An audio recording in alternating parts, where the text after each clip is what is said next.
नमस्कार दोस्तों।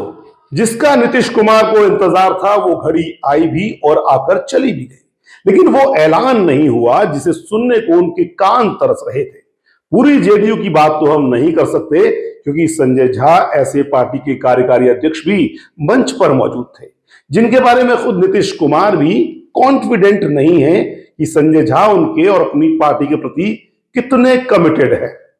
हालांकि प्रधानमंत्री नरेंद्र मोदी ने मुख्यमंत्री नीतीश कुमार को बिहार का लाडला कहकर खुश करने की कोशिश जरूर की दोस्तों, लेकिन नरेंद्र मोदी के पूरे भाषण से बिहार की सियासत के उस यक्ष प्रश्न की जवाब था नहीं मिला जिसके मिलने की उम्मीद जताई जा रही थी। बिहार के अगले मुख्यमंत्री भी नीतीश कुमार ही होंगे अगर एनडीए इस बार सत्ता में आती है तो, या अब की बार बिहार में बीजेपी का मुख्यमंत्री होगा। ये यक्ष प्रश्न जस का तस बरकरार है दोस्तों। तो बिहार की राजनीति के सवाल फिर उसी जगह आकर खड़े हो गए हैं। क्या अब 3 दिन बाद शुरू हो रहे बिहार के बजट सत्र से पहले उस यक्ष प्रश्न का जवाब मिल सकता है क्या पिछले लंबे समय से नरेंद्र मोदी और दिल्ली में बैठे तमाम चुनावी रणनीतिकारों को नीतीश कुमार संकेतों में जो इशारा दे रहे थे अब उस पर अमल करेंगे क्या, या फिर अपने मन की बात नरेंद्र मोदी के मुंह से सुनने के लिए नीतीश कुमार उनको कोई नई गाइडलाइन या डेडलाइन दे सकते हैं। क्योंकि आज प्रधानमंत्री नरेंद्र मोदी जब भागलपुर के मंच पर आए तो उन्होंने देश भर के किसानों के खाते में सम्मान निधि भेजी, लाखों करोड़ों की योजनाओं और लाखों करोड़ों लोगों का जीवन बदलने के दावे किए, आंकड़े गिनाए। इस दौरान मंच पर बैठे मुख्यमंत्री नीतीश कुमार बेचैनी के साथ कुछ खास सुनने को बेकरार थे। बीच बीच में वो अपने हाथ भी मलते हुए नजर आए दोस्तों। और जब प्रधानमंत्री सिर्फ मन की बात करके, सिर्फ केंद्र सरकार के कामों का ही बखान करके निकल गए तो शायद नीतीश कुमार के हाथ मलने का मतलब भी पूरी जेडीयू को समझ आ गया। नीतीश कुमार ने तो नरेंद्र मोदी के नेतृत्व की बात मंच से कही, लेकिन नरेंद्र मोदी ने ना ही बिहार सरकार और मुख्यमंत्री नीतीश कुमार के कामकाज को अलग से हाईलाइट किया, ना ही चुनाव को लेकर कोई बात कही और ना ही नीतीश कुमार के मन की बात यानी चुनाव में जीत की सूरत में नीतीश कुमार को ही फिर से मुख्यमंत्री बनाने को लेकर कोई ऐलान नहीं किया। ऐलान तो दूर दोस्तों, उन्होंने तो उस बात की तरफ इशारा तक नहीं किया, जिक्र तक नहीं किया।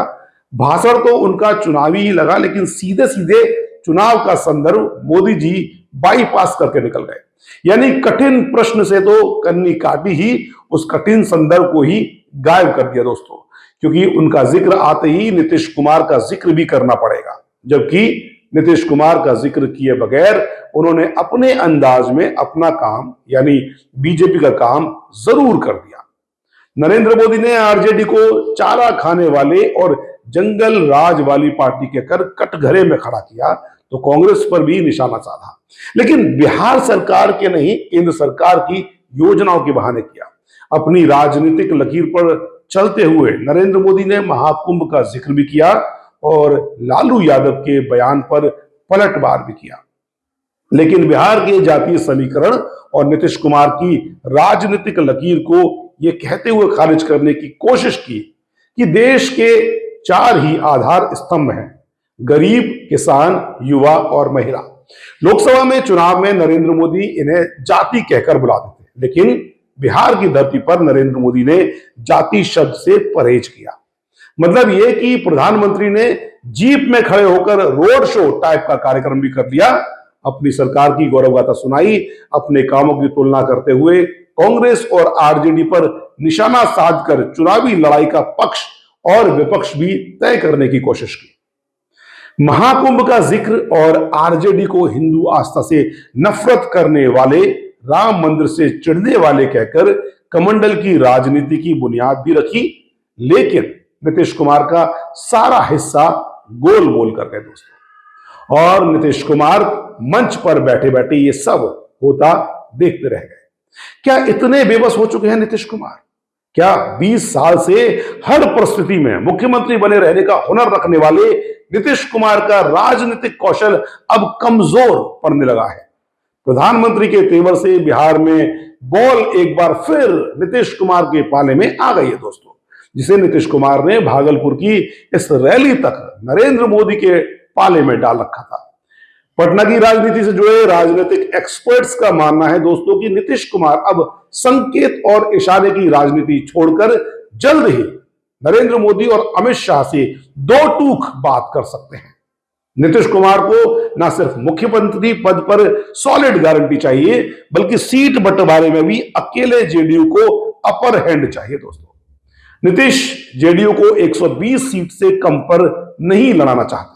बीजेपी समेत एनडीए के बाकी दलों की सीट बाकी बची 123 सीट में एडजस्ट हो, नीतीश कुमार यही चाहते हैं। मुख्यमंत्री पद पर और सीटें बंटवारे के ये दो मुद्दे बड़े ऐसे हैं जिन पर नीतीश कुमार कोई समझौता करते नजर नहीं आ रहे हैं। लेकिन नरेंद्र मोदी के आज के तेवर बिल्कुल साफ इशारा देते हैं कि वो लगातार अपने एजेंडे पर ऐसे ही आगे बढ़ते रहेंगे दोस्तों। वो एजेंडे भी कोई दवा छिपा नहीं है। बिहार बीजेपी के ही नेता खुलेआम उसका बखान करते रहते हैं। जैसे लोकसभा चुनाव में 400 सीट हासिल करने के एजेंडे का मकसद मोदी जी के ही नेता बताने लगे थे। नीतीश कुमार के डिप्टी सीएम बीजेपी नेता विजय सिन्हा और बीजेपी प्रदेश अध्यक्ष दिलीप जायसवाल भी ये कह चुके हैं कि बिहार में बीजेपी का मुख्यमंत्री बनना है। ऐसी सोच, ऐसे बयान गलत भी नहीं है। हर राजनीतिक पार्टी को सत्ता हासिल करने और अपनी पार्टी का मुख्यमंत्री और प्रधानमंत्री बनाने की कोशिश करने का हक है। लेकिन बिहार के संदर्भ में यह बात आईने की तरह साफ है कि नरेंद्र मोदी और अमित शाह की तमाम रणनीति के बावजूद बगैर नीतीश कुमार के बीजेपी को 30 सीट लाना भी मुश्किल हो सकता है। इसीलिए मोदी जी किसी भी सूरत में नीतीश को अलग होने नहीं देना चाहते दोस्तों। यही राजनीति है। नीतीश कुमार की इस हकीकत को जानते हुए भी नरेंद्र मोदी ने उन्हें 2020 के चुनाव में बीजेपी की 80 सीट और जेडीयू की 45 सीट आने के बाद भी मुख्यमंत्री बनाया।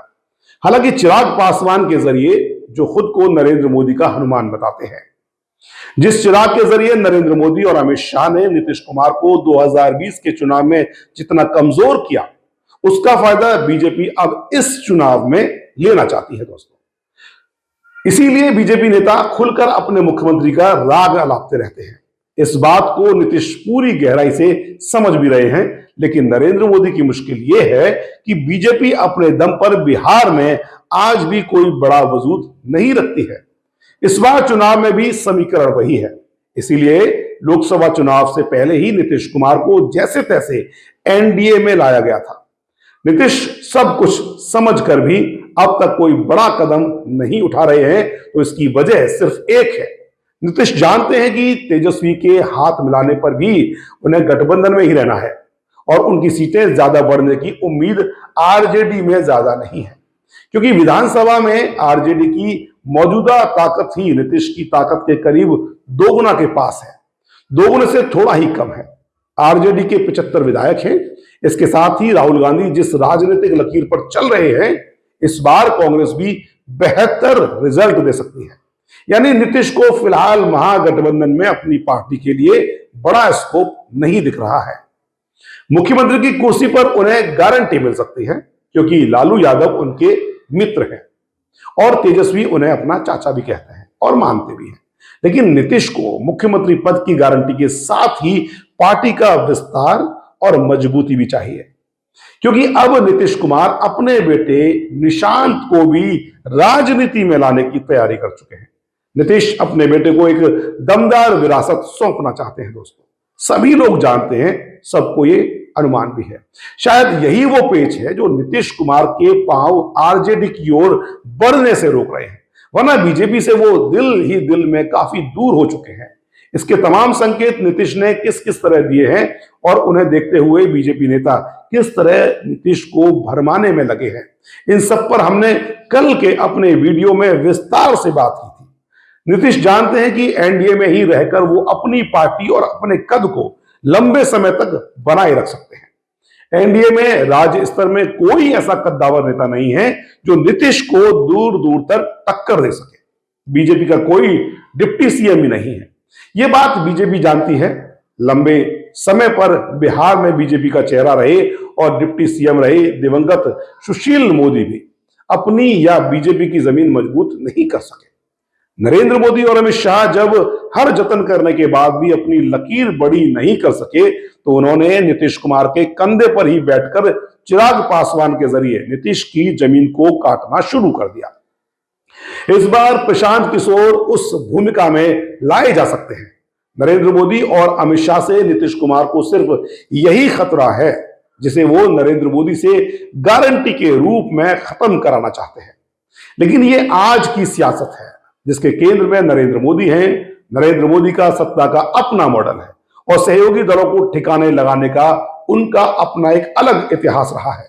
महाराष्ट्र में उद्धव ठाकरे, एकनाथ शिंदे, पंजाब में सुखबीर सिंह बादल जैसे छत्रप और उनके दलों का हश्र नीतीश कुमार देख चुके हैं, उनके सामने है, जो इनडायरेक्टली नरेंद्र मोदी का समर्थन करते रहे, जैसे ओडिशा में नवीन पटनायक और आंध्र प्रदेश में जगन मोहन रेड्डी। उनका अंजाम भी सबने देखा। और तो और खुद बीजेपी के अपने मुख्यमंत्री भी मोदी शाह की जोड़ी के टारगेट पर रहते हैं। उत्तर प्रदेश के मुख्यमंत्री योगी आदित्यनाथ और महाराष्ट्र के मुख्यमंत्री देवेंद्र फडणवीस इसका एक जीता जागता उदाहरण है। जिन चिराग पासवान के जरिए नरेंद्र मोदी और अमित शाह ने नीतीश को कमजोर किया, उन चिराग की पार्टी का बंटवारा भी नीतीश कुमार की आंखों के सामने हुआ। यूज एंड थ्रो की पॉलिसी का यह अंदाज आंध्र प्रदेश में भी झलक रहा है। मोदी और शाह अब आंध्र की सत्ता में शामिल पवन कल्याण के जरिए चंद्रबाबू नायडू की राजनीति के पैरेलल अपने चुनावी हिंदुत्व की लकीर खींचने के मिशन में लगी नजर आती है। इन्हीं सारे खतरों को देखते हुए नीतीश कुमार तलवार की धार पर चल रहे हैं दोस्तों। अपनी कुर्सी पर जमे रहने के लिए उन्होंने 2 बार जो पलटी मारी, अब उनकी वो छवि भी चुनाव से पहले उनके किसी नए पाला बदल के आड़े आ रही है। नरेंद्र मोदी और अमित शाह की राजनीति में चुनाव के दौरान भी केंद्रीय एजेंसियों का इस्तेमाल भी एक तलवार की तरह हर नेता और उसके जुड़े कारोबारी पर लटकता रहता है। यानी हर परिस्थिति को परखें तो 2024 में नीतीश कुमार का आरजेडी छोड़ बीजेपी के साथ आना ही नीतीश कुमार की मौजूदा मुसीबत की वजह नजर आता है।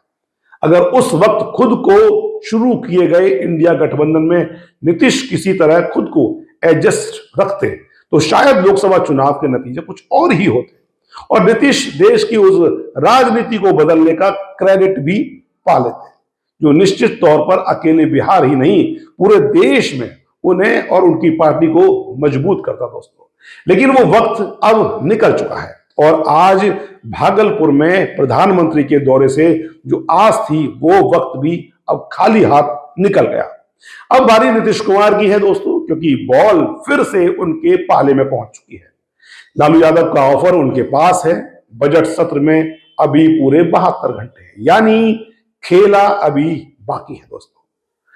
तो अभी यह खबर यही समाप्त करते हैं। कुछ नई खबर के साथ, नए आंकड़ों के साथ आपके सामने फिर हाजिर होंगे। तब तक आप बने रहिए एक्सक्लूसिव खबर के साथ में। इस लिंक को लाइक करिए, शेयर करिए और कमेंट जरूर करिए और मुझे एक बार फिर दीजिए इजाजत। नमस्कार।